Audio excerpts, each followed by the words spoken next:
The book gives a little bit of a formula here that looks like this, and I'll see if I can get you to catch on to what this really is talking about. Okay, the first, direct variation, children, really is the same thing as things being proportional.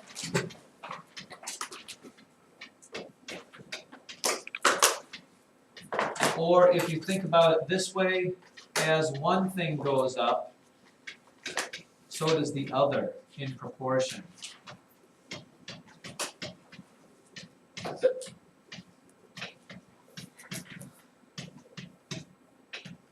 Okay, and I'll give you an example, and hopefully it'll help you in just a second here. But this is like the direct variation equation. Direct variation equation. And this little letter right here, the letter K, is called, get this, probably the best little phrase you're ever going to hear today. This is called the constant of proportionality.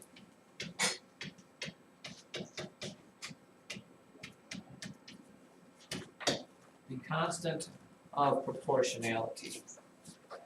And I guess maybe the best way to say this is, you've already seen this little equation before. Like, for example, when we would have, why don't I have the bottom there? When we would have y equals 2x, and you would make a little table, and you get to pick your x values, and you figure out what your y is. For example, if you picked x to be 3, y would be 2 times 3 is 6. If x was 0, y would be 0.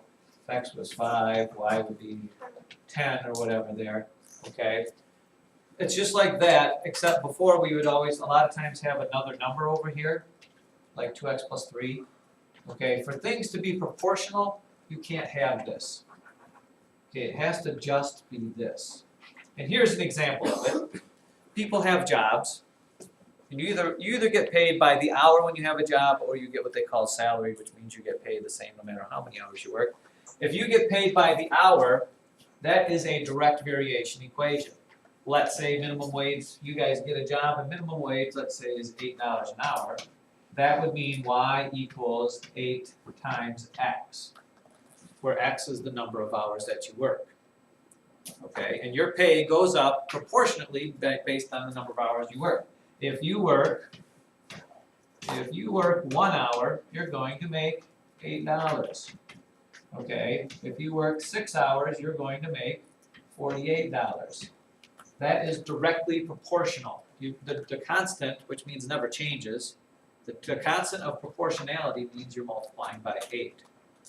Okay, and that just makes sense. I mean, there's such a thing as inverse variation, which means it works the other way, which would mean as one goes up, the other goes down. And that would make sense for you to work 1 hour and get $8, and then work 6 hours and maybe get $3.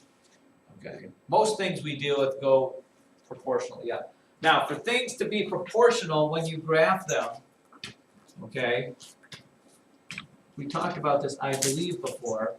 A couple things have to be true. Okay. Okay. When you graph them, when you graph it,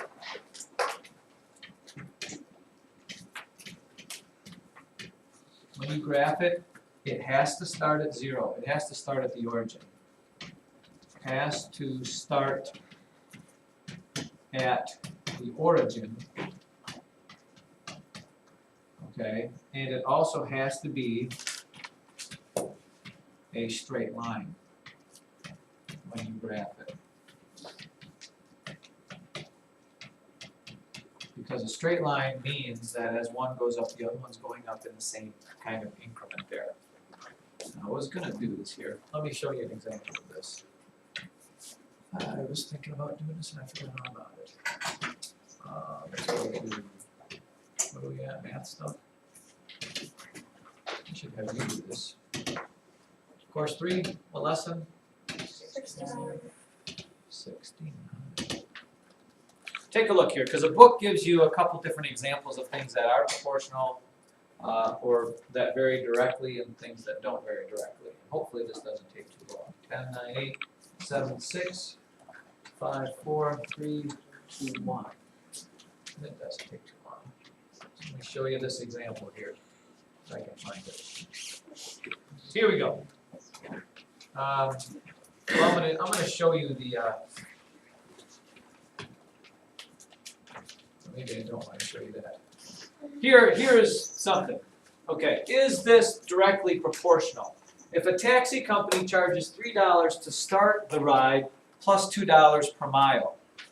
Okay, a taxi company, and that's usually what they do. There's like this base fee you have to pay, and then you have to pay so much for every mile. Is that an example of direct variation? No. Why would it not be?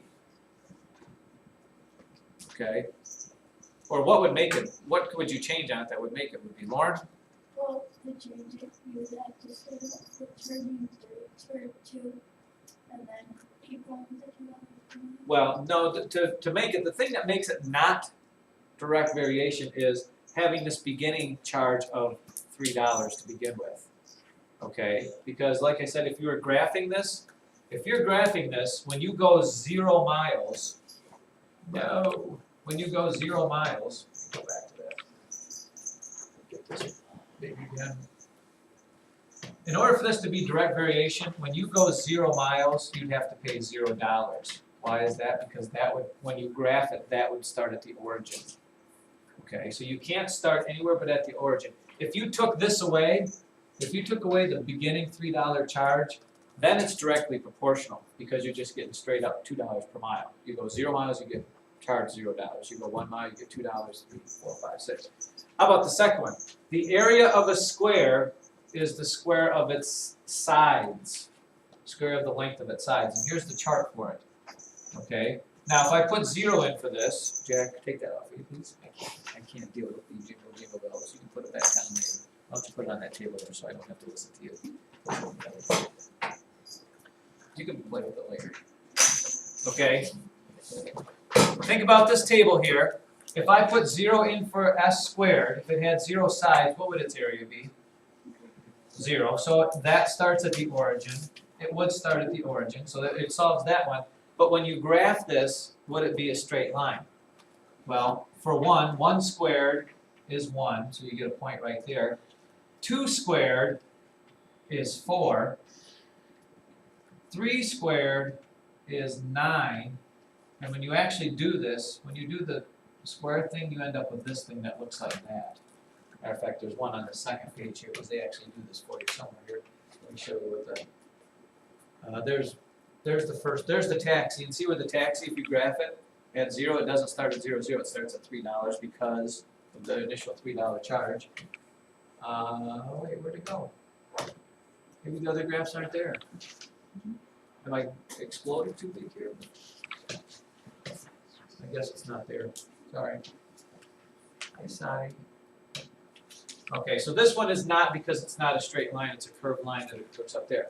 What about the third one? The perimeter of a square is 4 times the length of its side. If you put 0 in for this, would you get 0? 4 times 0? Yes. Okay, if you graph this, will it be a straight line going up? Oh, no? Yes.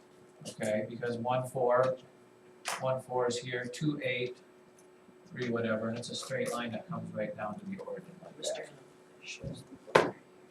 Yeah, if you look in your book on page, that's what I'm supposed to have up there. On page 465, you'll see the graph of that square thing.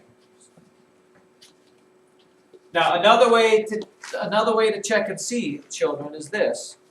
Okay, if you have this table here, okay, and you say this, well, okay, what times this first one gives you the second one in this one? One time what 5? Does that work for all the rest of them? Is 2 times 5 7? No. Is 3 times 5 that? No, no. Same thing here. What times 1 gives you 1? 1. Is 2 times 1 4? No, no, no. What times 1 gives you 4? 4. Do you multiply by 4 every time? If so, it's going to be directly proportional. Isn't that exciting? I knew I could tell you. Let's look at an example here. Would this be direct variation? Straight line? Yes. Go through the origin? Yes, so it is. Let me stop this crazy.